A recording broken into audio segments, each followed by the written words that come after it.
There's nothing better on a sunny evening than firing up the barbecue and having a few beers. A juicy burger washed down with a glass of homebrewed beer is my idea of heaven. But cleaning up afterwards definitely isn't my idea of fun. So when I saw this Elbow Grease BBQ rack and grill cleaner set in my local Home and Bargains, I thought it's got to be worth a go. If it does what it claims, that is, it can clean these grills without me having to scrub and scrub and scrub, then it's got to be worth the £2.49 that it costs.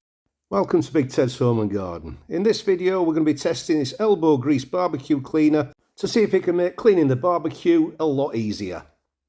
This is what you'll find inside the box. There's a large sealable plastic bag, there's some protective latex gloves, and there's a bottle of cleaning solution. From the hazard symbols and warnings on the bottle, I'm assuming this is caustic soda. So make sure you wear the protective gloves, and if you do spill any, clean it up straight away because it's very corrosive.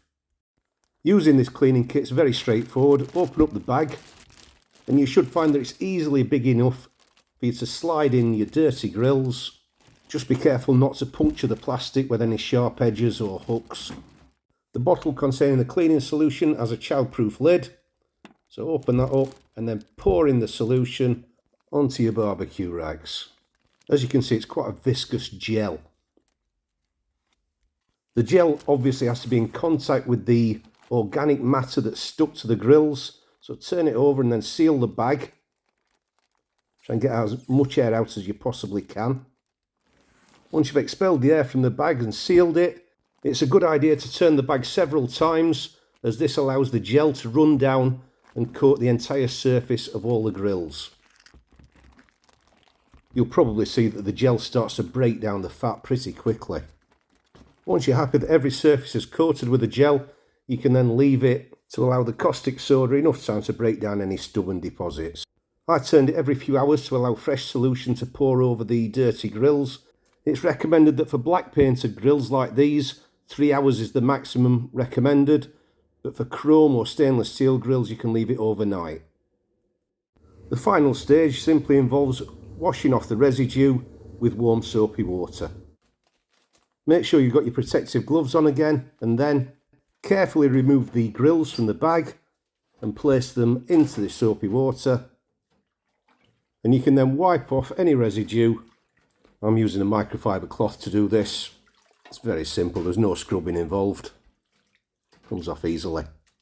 When you finish wiping down the racks, the leftover solution in the bag can be poured down the drain. Be careful when you do this. It'll soon get diluted in the drain, but it doesn't hurt to run a bit more water through while you're cleaning out your sink, for example, and then give the grills a final rinse. And there we go, that's what they look like afterwards. This is what they look like before. Absolutely filthy. After they've been left for a few days after my last barbecue, and this is what they look like afterwards. Much better. Pleased with those. So the verdict on the Elbow Grease barbecue cleaner: if you're careful, it does a good job.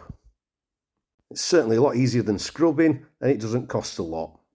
I'll put an Amazon link in the description below. So I hope you found this useful. If you have, leave a thumbs up. If you've got any questions, leave a comment below, and don't forget to subscribe to Big Ted's Home and Garden. I'll see you soon.